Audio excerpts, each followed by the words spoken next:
Bienvenida, bienvenido a esta exploración. Hoy nos metemos de lleno con un fenómeno natural espectacular y a la vez, bueno, muy poderoso, el relámpago.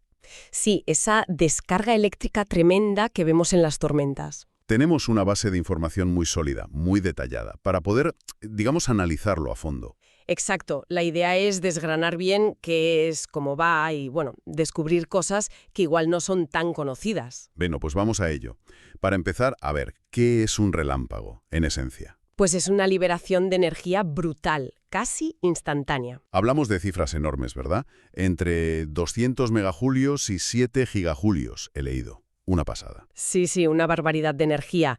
Y eso calienta el aire que flipas, a unos 30.000 grados Celsius. Más caliente que la superficie del Sol. Más. Y claro, esa expansión tan rápida del aire supercaliente es lo que causa el trueno. La onda de choque, ¿no? Exacto, esa es. Una demostración de fuerza increíble. Y fíjate, solemos pensar en los rayos que caen al suelo, los nube-tierra, los CG. Claro, porque son los que más vemos o los que nos impactan más directamente. Pero en realidad son menos comunes. ¿Así? Sí, son mucho más frecuentes los que ocurren dentro de una misma nube, los intranube o IC, o incluso entre nubes distintas, los CC. O sea que la mayoría se quedan ahí arriba. Eso es. Los CG se estudian más porque, bueno, acaban en tierra, en algo físico. Pero los IC son los que más se dan globalmente. Y aquí viene algo que me ha parecido fascinante, el relámpago positivo. Ah, sí. Esos son menos habituales, ¿eh? Menos del 5% de los casos. Pero mucho más potentes, ¿no? Muchísimo más. Un relámpago normal, negativo, tiene unos 30.000 amperios. Un positivo puede llegar a 120.000. 4 veces más. Y no solo eso, transfiere mucha más carga eléctrica. Hablamos de hasta 350 coulombios frente a los 15 de uno negativo. Más de 20 veces la carga. Es una bestialidad. Precisamente. Y claro, esa intensidad los hace bastante más peligrosos. Me imagino. ¿Más riesgo de incendio, supongo? Sí, calientan las superficies mucho más y además tienen otra cosa curiosa. Pueden viajar muy lejos por aire claro. ¿Cómo? Sí, y dar lugar a los famosos bolts from the blue, los rayos de la nada, Anda. que caen como de cielo despejado. Parecen salir de la nada, sí, a kilómetros de la tormenta principal. Necesariamente. Investigaciones recientes sugieren que a menudo son descargas que, aunque salen de esa zona positiva, empezaron como relámpagos dentro de la nube que luego cambiaron de dirección. Qué complejo. Vale, tipos y potencia entendidos. Pero, volviendo al principio, ¿cómo narices se genera esa diferencia de potencial tan enorme dentro de la nube? Bueno, pues la clave es la separación de cargas. A ver, simplificando mucho, ¿eh? Sí, por favor. En el centro de la tormenta, donde hay corrientes de aire fuertes hacia arriba y hace bastante frío, entre menos 15 y menos 25 grados, Ok.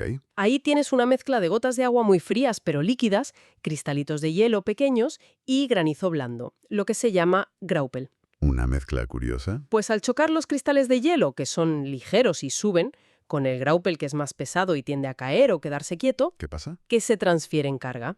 Los cristales se quedan positivos y el graupel negativo. Ah. Y como las corrientes de aire tiran de los cristales ligeros positivos hacia arriba y el graupel pesado negativo se queda más abajo, Se separan las cargas. Arriba positivo, abajo negativo.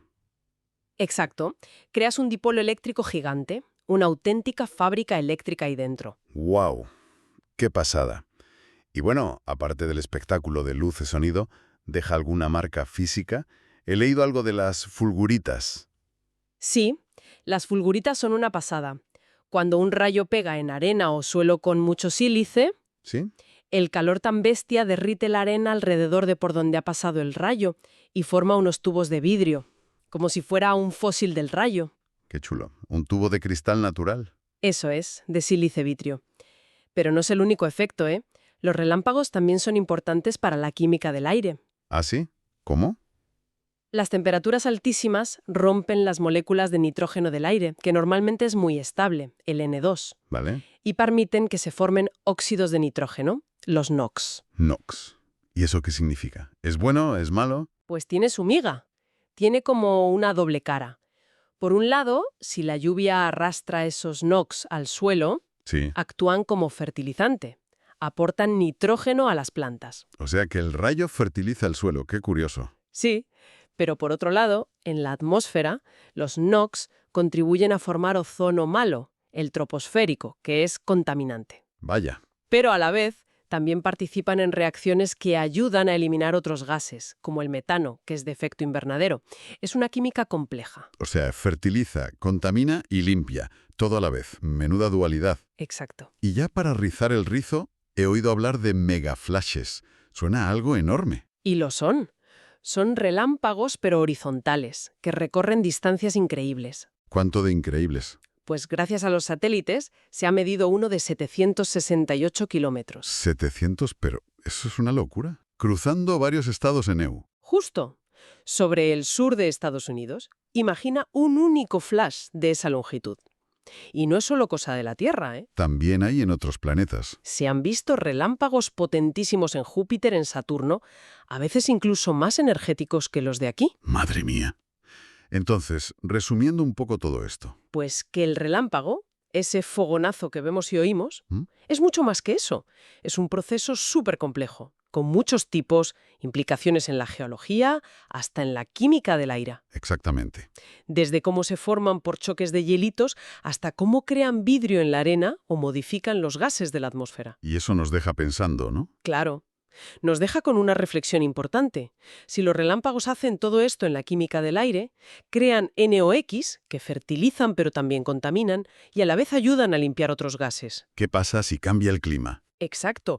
¿Cómo podría influir un cambio en cuántas tormentas hay o cómo de intensas son, quizá por el cambio climático, en todo ese equilibrio químico? En la capacidad de la atmósfera para, digamos, autolimpiarse. Justo.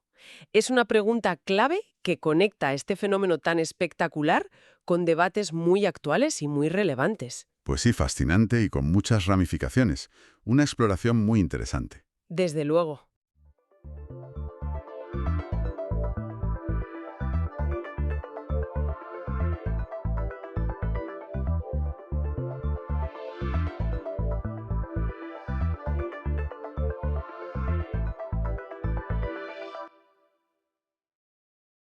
¿Sabías que esto de arreglar dientes, pues podría ser una de las profesiones más antiguas que existen? Pues sí, es bastante llamativo. Es que hay hallazgos, bueno, fascinantes, como unas perforaciones dentales encontradas en Pakistán, del 7000 antes de Cristo, O aquel empaste de cera de abeja, ¿te acuerdas? En Eslovenia. de hace 6500 años. Casi nada. Increíble, sí. Es sorprendente cómo algo tan localizado como la boca ha requerido, pues eso, atención especializada desde hace tanto tiempo. Hoy precisamente vamos a profundizar en eso, en la odontología. Esa rama sanitaria que se ocupa de, bueno, dientes, encías, toda la boca en general. Y es curioso porque se considera la primera especialización, digamos, formal dentro de la medicina, con sus títulos y todo. Exacto. Tenemos como referencia una visión general bastante completa sobre la disciplina. Así que, bueno, la idea hoy es desgranar un poco qué implica la odontología actualmente, pero también rastrear sus raíces, ¿no? Ver cómo ha evolucionado. Sí, ver el camino. Si empezamos por lo básico, por el día a día, el dentista se centra mucho en prevenir y tratar los dos grandes problemas, la caries y la enfermedad de las encías, la periodontal. Claro, y eso en la práctica son, pues, los empastes, las coronas, a veces quitar dientes, claro. Extracciones, ¿sí? O las endodoncias, los tratamientos de conducto que llaman. Poner prótesis, hacer limpiezas profesionales. La profilaxis, ¿verdad? Y las radiografías, que son clave para ver qué pasa por dentro. Fundamental. Y además, no solo hacen cosas con las manos, también pueden recetar medicamentos, pues antibióticos, sedantes si hace falta. Pero insisten mucho, y yo creo que con razón, en la prevención. Totalmente. Es que la higiene diaria y las revisiones periódicas, vamos, son la clave para evitar llegar a problemas más serios. Es mucho mejor prevenir. Y aquí es donde para mí la cosa se pone realmente interesante. La conexión de la boca con, bueno, con todo lo demás. Uf, totalmente. A veces la boca es como un chivato. Da las primeras señales de alerta de enfermedades en otras partes del cuerpo. ¿Así? ¿Cómo cuál es? Pues mira, osteoporosis, diabetes, algunos tipos de cáncer. Y una muy curiosa es la enfermedad celíaca. A veces los únicos síntomas iniciales son defectos muy específicos en el esmalte de los dientes. O sea que puedes no tener problemas digestivos visibles, pero tu dentista ve algo en el esmalte y ¡pam!, alerta. Exacto. Y al revés también funciona.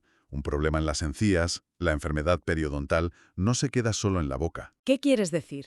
pues que se ha asociado con un riesgo mayor de problemas de corazón, de diabetes que se controla peor, incluso de partos prematuros en embarazadas. Es lo que llamamos la conexión salud oral, salud sistémica. Vaya, o sea que cuidarse la boca es cuidar la salud general. Sin duda. Es un campo de investigación súper activo ahora mismo. Entender esto es vital hoy, pero claro, para valorar cómo hemos llegado aquí hay que mirar atrás. ¿Cómo empezó todo esto de tratar los dientes? Pues los inicios son casi de leyenda. Los sumerios, por ejemplo, creían que las caries las causaba un gusano dental. ¿Un gusano? Sí, sí. Luego en Egipto ya tenemos a Gesirrá, que algunos consideran el primer dentista del que hay registro. Y los griegos y romanos pues también se preocuparon. Hipócrates, Aristóteles, escribieron sobre problemas dentales. ¿Y ya hacían cosas como reemplazar dientes? Pues sí, los etruscos y los romanos ya hacían prótesis bastante ingeniosas, con bandas de oro para sujetar dientes postizos, o los fenicios que usaban marfil. Incluso hay registros de amalgamas, como empastes de plata, en China en el siglo VII después de Cristo. O sea que la idea de arreglar y reponer ya estaba ahí desde hace mucho. Sí, aunque de forma rudimentaria. Luego en la Edad Media y el Renacimiento, la tarea recaía más en los barberos cirujanos. Que hacían un poco de todo, ¿no? Exacto. Principalmente extracciones, a veces con instrumentos que hoy nos parecerían, de tortura, como el pelícano dental de Yu de Chauliac en el siglo XIV. Hubo que esperar un poco más para un cambio real. ¿Y cuándo llegó ese cambio? El gran salto se da con Pierre Fauchard, en Francia, en el siglo XVIII. El padre de la odontología moderna, le llaman. ¿Qué hizo exactamente? Pues publicó un libro en 1728, Le Chirurgien Dentiste, que fue una revolución, porque sistematizó todo el conocimiento de la época. Describió la anatomía, técnicas para empastes, prótesis que funcionaban mejor, hechas de marfil o hueso. O sea, más allá de solo sacar dientes. Exacto. Ese es el punto clave. Introdujo la idea de conservar los dientes. Incluso habló de ortodoncia, con bandas de oro y alambres para alinear. Y fue de los primeros en relacionar el azúcar y los ácidos con la caries. Cambió el chip, digamos. Y eso sentó las bases para que se convirtiera en una profesión de verdad, ¿no? Eso es. A partir de Fauchard, poco a poco, empezaron a surgir las primeras escuelas dentales ya formales en Estados Unidos, en Reino Unido, en el siglo XIX. Y con ellas las regulaciones, las leyes para poder ejercer.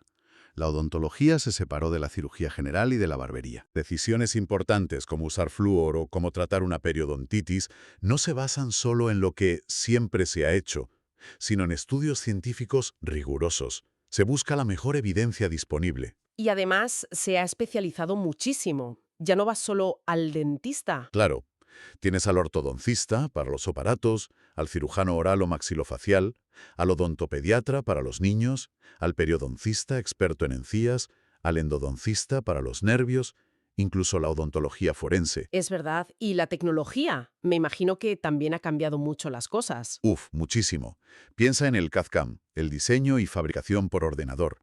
Te hacen una corona perfecta a veces en una sola visita. ¿En serio? Sí, sí. O la impresión 3D para hacer modelos, guías para cirugía, y la inteligencia artificial que ya empieza a ayudar a detectar cosas en las radiografías. Todo va hacia ser más precisos, más rápidos, más cómodos para el paciente. Aunque supongo que también tendrá sus gajes del oficio, ¿no? Riesgos laborales. Sí, es un punto importante. Sobre todo el ruido. Algunos instrumentos como los ultrasonidos para limpiar el sarro hacen bastante ruido. Y la exposición continua, día tras día, pues puede acabar causando problemas de oído, pérdida auditiva o acúfenos, el famoso pitido. Hay que protegerse. Es bueno saberlo también. Bueno, recapitulando un poco, hemos hecho un viaje increíble, desde gusanos dentales y barberos cirujanos a una disciplina médica súper compleja, científica, tecnológica. Y con un impacto claro en la salud general, que es lo más importante. Exacto. La verdad es que la evolución es enorme. Sí, sin duda. Y esto nos deja pensando. A ver, si ya sabemos que detalles mínimos en el esmalte pueden ser una señal temprana de celiaquía, por ejemplo, ¿qué otras pistas sobre nuestra salud general podrían estar ahí, escondidas en la boca, esperando a que aprendamos a interpretarlas mejor en las revisiones de rutina? Da que pensar, ¿eh?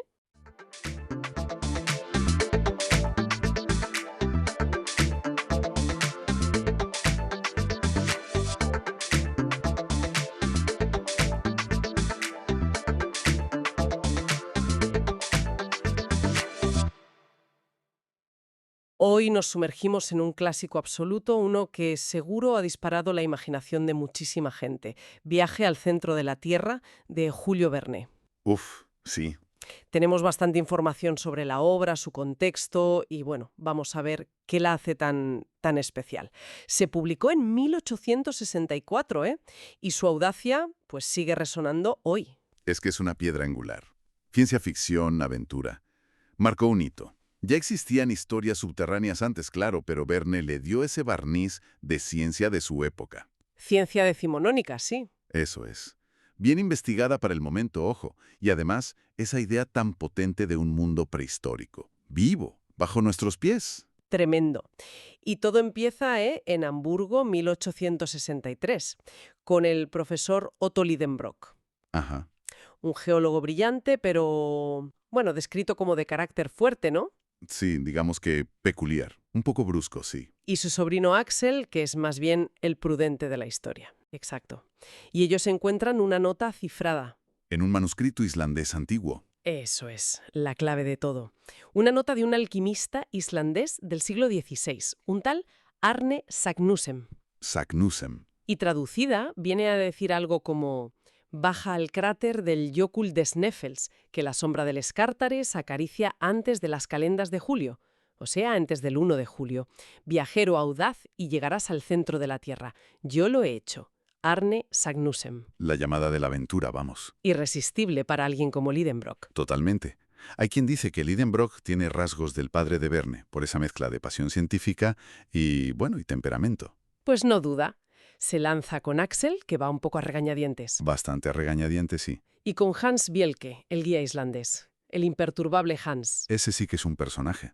Impasible. y su puerta de entrada, el volcán Snæfellsjökull, en Islandia, un volcán inactivo. ¿Cómo resumirías ese descenso? Porque es épico. Pues imagínate, es un viaje a otro mundo, literalmente. Peligros constantes, derrumbes, se pierden, la sed, ese momento de angustia hasta que Hans encuentra un río subterráneo. Uf, el río Hansbach, creo que lo llaman. Eso. Pero a cambio, claro, descubren maravillas que desafían toda lógica. Un océano interior enorme iluminado por un fenómeno eléctrico, bosques de hongos gigantescos. Y la fauna prehistórica, claro. Por supuesto, ahí están esas escenas míticas. La lucha del ictiosaurio y el plesiosaurio, ¿verdad? Que Ryu inmortalizó en sus ilustraciones. Totalmente icónica. Y es curioso porque en la revisión de 1867, Verne metió todavía más elementos prehistóricos. ¿Así? Sí, como un humanoide gigante pastoreando mastodontes.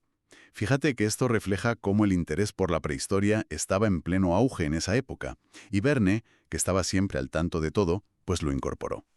Oye, y hablando de incorporar cosas, ¿de dónde sacó Verne toda esta inspiración? Porque no parece algo que surja así de la nada. No, claro que no. Hay varias influencias, ¿eh? Se sabe de un viaje suyo a Escocia. La vista de volcanes extintos como Arthur Seat parece que eso le impactó. Interesante. También su amistad con un geólogo, Charles St. Clair de Ville. Este sí había explorado volcanes activos, como el Stromboli, que luego sale en la novela, claro. Anda. O sea, que tenía fuentes de primera mano, digamos. En cierto modo sí. Y para el criptograma, la inspiración parece que vino de Edgar Allan Poe. Esa fascinación del 19 por los códigos, los secretos. Tiene sentido. Incluso personajes más pequeños, como la criada Marta, se basan en gente real de su vida. Todo va encajando. Y así llegamos a la recta final del viaje. Encuentran el camino que marcó Saknussemm, pero está bloqueado. Exacto. Y ahí toman una decisión, bueno, bastante drástica. Usar explosivos, ¿no? Sí, algodón pólvora, que era un explosivo potente de la época, basado en nitrocelulosa. Lo usan para volar la obstrucción. Se alejan en la balsa, pero claro, la explosión abre un abismo enorme que se traga el océano interior. Madre mía. Y son arrastrados, una corriente brutal hacia arriba, por una chimenea volcánica. ¿Y el final? ¿Es tan espectacular como el resto del viaje? Salen despedidos por la erupción de un volcán activo, el Stromboli, en Italia. Un regreso a la superficie casi milagroso, sí. Y vuelven a Hamburgo, claro, como héroes científicos, aclamados. Un final redondo. ¿Y el impacto de la novela? Brutal, ¿no? Enorme. Y duradero. No solo inspiró directamente a gente como Conan Doyle para El mundo perdido o a Edgar Rice Burroughs con su serie Pelucidar, es que Verne prácticamente creó la plantilla del mundo perdido subterráneo. Claro, Y su influencia se nota en muchísima ficción posterior. además de las adaptaciones.